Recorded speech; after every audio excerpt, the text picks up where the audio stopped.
Hello friends, आज की class में हम लोग देखने वाले हैं हिंदी पेडागोजी के कुछ प्रश्नों को जो कि सीटेट 2022 के लिए बहुत ही महत्वपूर्ण है। और आज हमने जो प्रश्न लिया है वे सभी प्रश्न 3 जनवरी 2022 को जो सीटेट का पेपर 1 हुआ था वहां से लिए गए हैं। देखिए, इससे पहले हम लोग 1 से लेकर 21 जनवरी तक के सीडीपी के सभी प्रश्नों को कर चुके हैं। साथ ही हमने ईवीएस को भी कंप्लीट किया है और इसी तरीके से एक एक करके हम लोग हिंदी पेडागोजी को भी कंप्लीट करेंगे। इसके बाद मैथ्स पेडागोजी को भी देखेंगे और इससे पहले हम लोग 1 जनवरी के प्रश्नों को भी कर चुके हैं जो कि हिंदी पेडागोजी का है। और सभी विषयों का चैनल पर एक अलग से प्लेलिस्ट बना हुआ है, आप वहां पर जाकर देख सकते हैं। तो चलिए शुरू करते हैं आज की क्लास को। देखिए, पहला प्रश्न है, बहुभाषिकता हमारे मस्तिष्क को सकारात्मक रूप से प्रभावित करती है और हमारे संज्ञानात्मक कौशलों को समृद्ध करती है। द्विभाषावाद का यह परिप्रेक्ष्य 20वीं शताब्दी के अधिकांश समय के दौरान द्विभाषा के प्रति विकसित दृष्टिकोणों से सर्वथा भिन्न है। शुरुआती दौर में दूसरी भाषा को किस रूप में जाना जाता था? ऑप्शन फर्स्ट है एक प्रेरणात्मक घटक के रूप में, सेकंड है हस्तक्षेप या बाधा के रूप में, थर्ड है एक खुशनुमा संयोग के रूप में और फोर्थ है जीवन में असफलता के एक कारक के रूप में। तो देखिए, शुरुआती दौर में जो द्विभाषावाद है उसे हम किस तरीके से देखा जाता था? हस्तक्षेप या फिर बाधा के रूप में देखा जाता था, इसलिए ऑप्शन सेकंड आपका सही आंसर होगा। दूसरा प्रश्न है, ट्रांसलैंग्वलिज्म से क्या तात्पर्य है? ऑप्शन फर्स्ट है पारंपरिक रूप से परिभाषित भाषा की सीमाओं को पुनर्बलन करना, सेकंड है पारंपरिक सांस्कृतिक रूप से परिभाषित भाषा की सीमाओं को चुनौती देना, थर्ड है विभिन्न भाषाओं को एक पृथक व्यवस्था के रूप में देखना और फोर्थ है द्विभाषावाद के लिए नई शब्दावली है। तो देखिए, इसका मतलब होता है ट्रांसलैंग्वलिज्म वहां पर प्रयुक्त किया जाता है या फिर इसका अर्थ होता है जो कि लचीला बहुभाषावाद को प्रोत्साहित करता है। रिजिड नहीं होना चाहिए, लचीला होना चाहिए। तो देखिए, इसका जो सही आंसर हो जाएगा वो है हमारा ऑप्शन सेकंड, पारंपरिक रूप से या फिर सांस्कृतिक रूप से जो परिभाषित भाषा की सीमाएं थी, जिन्हें बांध दिया गया था, जिन्हें सीमाओं के अंदर उन्हें चुनौती देने का कार्य करता है ये, इसलिए ऑप्शन सेकंड हमारा सही आंसर होगा। देखिए, प्रश्नों का स्तर जो है हिंदी पेडागोजी में वो थोड़ा सा ऊंचा है। हालांकि इससे पहले ऐसा प्रश्न कभी नहीं पूछा गया था, लेकिन अब इस बार भी आपको ऐसे ही प्रश्न देखने को मिलेंगे, इसलिए आप इन प्रश्नों का अभ्यास अच्छे से कर लें और अच्छे से इसे समझ भी लें। अगला प्रश्न है, भाषा शिक्षा में रचनात्मकता से क्या तात्पर्य है? ऑप्शन फर्स्ट है ऐसी कक्षाई गतिविधि जो नवाचारी है और जिसमें बहुत कुछ करने की संभावना है, सेकंड है कुछ नया करने के लिए असंबद्ध घटकों को एक साथ लाना, थर्ड है शिक्षण की नवीन विधियों का प्रयोग करने वाली कक्षाई गतिविधि और फोर्थ है कक्षा में ऐसी सामग्री जिसके माध्यम से संप्रेषणात्मक भाषा शिक्षण का प्रयोग संभव है। तो देखिए, इसका जो सही आंसर हो जाएगा वो है हमारा ऑप्शन फर्स्ट, ऐसी कक्षाई गतिविधि जो नवाचारी है और जिसमें बहुत कुछ करने की संभावना है, क्योंकि रचनात्मकता का मतलब ही होता है कुछ नया करना, कुछ सृजन करना, कुछ यहाँ पर हम लोग क्रिएटिविटी दिखा रहे हैं, इसलिए ऑप्शन फर्स्ट हमारा सही होगा। असंबद्ध नहीं घटक नहीं होने चाहिए बल्कि संबद्ध घटक होने चाहिए। अगला प्रश्न है, मेरी कक्षा में सदफ नामक विद्यार्थी है, उसने कहीं से अच्छा और हुम जैसे शब्द सुने और उनके बारे में जानना चाहती है। पाठ्यक्रम की पुस्तक में इसके बारे में कोई व्याख्या नहीं है, मुझे क्या करना चाहिए? ऑप्शन फर्स्ट है ऐसे मित्र को बुलाना चाहिए जो अच्छी तरह से हिंदी बोल लेती हो, सेकंड है बोली जाने वाली भाषा के प्रामाणिक प्रयोग के उदाहरण ढूंढने चाहिए, थर्ड है व्याकरण की पुस्तकों में इस तरह के प्रयोगों को ढूंढना चाहिए और फोर्थ है शब्दकोश देखना चाहिए। तो देखिए, बहुत बार ऐसा होता है कि शब्दकोश में, डिक्शनरी में हमें इस तरीके के शब्द नहीं मिल पाते हैं। अगर मान लीजिए हिंदी की जगह कोई स्थानीय बोलचाल की भाषा हो, कोई और भाषा हो, तब तो और ज़्यादा मुश्किल हो जाएगा। तो इसलिए इसका जो सही आंसर हो जाएगा वो है हमारा ऑप्शन सेकेंड, बोली जाने वाली भाषा के, चाहे वो जिस भी भाषा से संबंधित हो, प्रामाणिक प्रयोग के उदाहरण ढूंढने चाहिए कि वो कहाँ पर प्रयोग किया जाता है और इस तरीके से आप उसका अर्थ जान सकते हैं। प्रश्न संख्या 5 है, निम्नलिखित में से कौन सा व्याकरण के पाठ का चरण नहीं है? ऑप्शन फर्स्ट है विद्यार्थी उस पठन सामग्री को पढ़ते या सुनते हैं जिसमें लक्ष्य शब्द या उसकी आकृति है, सेकंड है विद्यार्थी पठन सामग्री में लक्ष्य शब्द या वाक्यांश को चिन्हित करते हैं, थर्ड है अध्यापक व्याकरण के बिंदुओं के अभ्यास के लिए नियंत्रित और स्वच्छंद परिवेश देती हैं, फोर्थ है भाषा एक पठन सामग्री के माध्यम से प्रस्तुत की जाती है जिसका विद्यार्थी अभ्यास या ड्रिल कर सकें। तो देखिए, ड्रिल या अभ्यास को हम बहुत ज़्यादा सही नहीं मानते हैं, इसलिए इसका जो सही आंसर होगा वो है हमारा ऑप्शन फोर्थ, क्योंकि यहाँ पर जो प्रश्न था वो नेगेटिव था।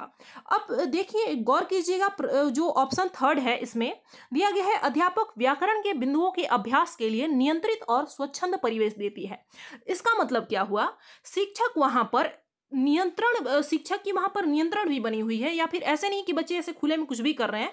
हाँ, उनके सामने एक अच्छे आदर्श रूप में, या फिर कहें तो बड़े के रूप में गाइडेंस के लिए अध्यापक हैं, लेकिन साथ ही साथ ऐसा नहीं है कि बच्चों पर वो आधिपत्य जमा रहे, उन्हें स्वच्छंद परिवेश भी दिया गया है। इसलिए ये ऑप्शन हमारा सही है, इसे गलत नहीं लेना है, क्योंकि इसमें नियंत्रित जो शब्द था इसे ज्यादातर नेगेटिव माना जाता है, लेकिन यहाँ पर हमें पॉजिटिव लेना है क्योंकि आगे स्वच्छंद परिवेश की बात की गई है। अगला प्रश्न है, निम्नलिखित में से कौन सी भाषा शिक्षा की अवधारणा नहीं है?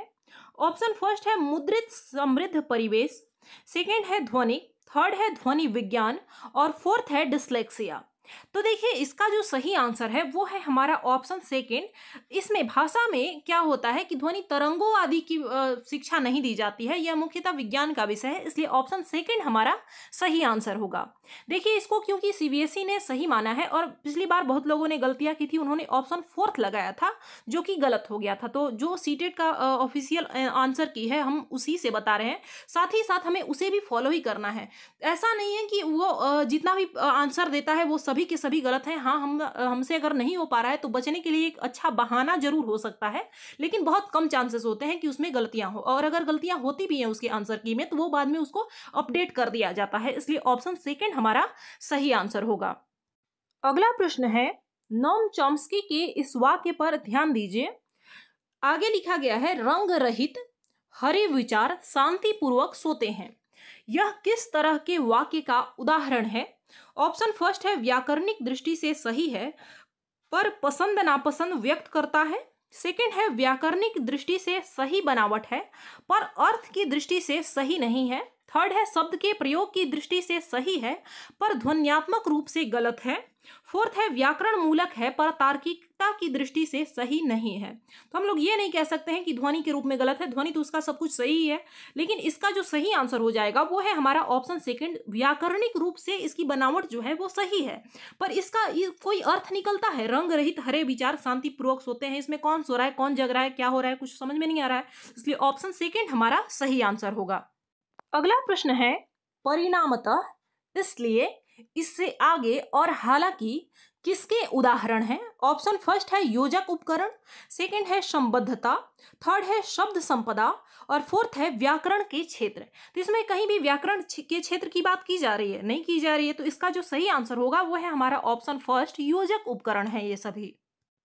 अगला प्रश्न है, कक्षा में अध्यापक की भाषा के सही उदाहरण की पहचान करिए। ऑप्शन फर्स्ट है तब बहुत से मिलकर बातचीत कर रहे थे, खुशनुमा कक्षा, सेकंड है समूह एक के द्वारा समर्थित विचार दिमाग उड़ा देने वाला है, थर्ड है बोलना बंद करो नहीं तो तुम बाद में तुम पछताओगे, तुम्हारे लिए बोलना अच्छा नहीं है, फोर्थ है कृपया समूहों में बैठिए और यह जो चित्र आपको दिया गया है इस पर एक अनुच्छेद लिखिए। तो देखिए, इसमें क्या कहा जा रहा है, अध्यापक की भाषा के सही उदाहरण की पहचान करना है हमें, तो इसका जो सही आंसर हो जाएगा वो है हमारा ऑप्शन फोर्थ। इसमें क्या कहा जा रहा है इस बात पर नहीं बल्कि शब्दों पर ध्यान दीजिए। यह शिष्ट भाषा है, एक शिक्षक के रूप में आपकी भाषा ऐसी ही होनी चाहिए। आपको ऐसा नहीं बोलना है दिमाग उड़ा देने वाला है, तुम बोलना बंद करो, ऐसा नहीं बोलना है, आपको आपकी भाषा शिष्ट होनी चाहिए, इसलिए ऑप्शन फोर्थ जो है वो सही होगा। प्रश्न संख्या 10 है, वॉस्वेक शब्द संबंधित है कि किस प्रकार से कोई जांच परीक्षण डैश। ऑप्शन फर्स्ट है कक्षा की शिक्षण सामग्री को प्रभावित करता है, सेकंड है शिक्षार्थियों की परीक्षाओं की तैयारी को प्रभावित करता है, थर्ड है शिक्षार्थियों के समूचे जीवन पर प्रभाव डालता है और फोर्थ है भाषा विकास पर प्रभाव डालता है। तो देखिए इसका जो सही आंसर हो जाएगा वो है हमारा ऑप्शन फर्स्ट। वॉसबर्ग जो है वो कोई ऐसा जांच परीक्षण है जो कि कक्षा शिक्षण को प्रभावित करता है। वॉसबर्ग जो है मुख्यतः मूल्यांकन के जो 5 सिद्धांत है उनमें से एक है।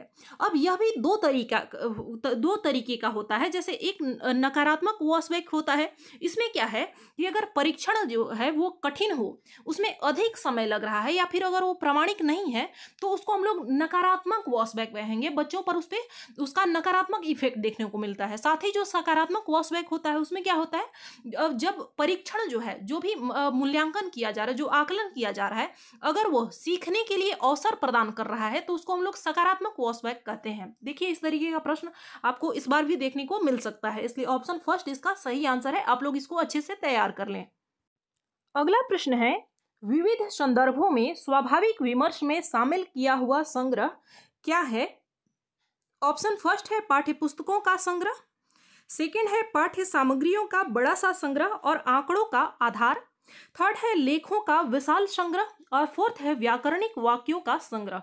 विभिन्न संदर्भों में जब हम लोग स्वाभाविक विचार विमर्श किया जाता है तो इसमें व्याकरण की तो कोई बात नहीं हुई, लिखने की भी बात नहीं हुई। इसका जो सही आंसर हो जाएगा वो है हमारा ऑप्शन सेकेंड, पाठ्य सामग्रियों का बड़ा सा संग्रह और आंकड़ों का आधार बना सकते हैं, इसको बेस बनाया जा सकता है। अगला प्रश्न है, स्टीफन क्रेसन के अनुसार यदि एक शिक्षार्थी आई की अवस्था में है तब I+1 स्तर के किस प्रकार के निवेश से अर्जन संभव है? ऑप्शन फर्स्ट है पर्याप्त निवेश, सेकेंड है अबोधगम्य निवेश, थर्ड है बोधगम्य निवेश और फोर्थ है निवेश पर्याप्त नहीं है। देखिए स्टीफन क्रेसन का जो थ्योरी था द्वितीय भाषा अधिग्रहण का, उसका मैंने एक वीडियो बनाकर चैनल पर डाला हुआ है, आप वहां जाकर देख सकते हैं। और पिछली बार स्टीफन क्रेसन से बहुत सारे प्रश्न पूछे गए थे।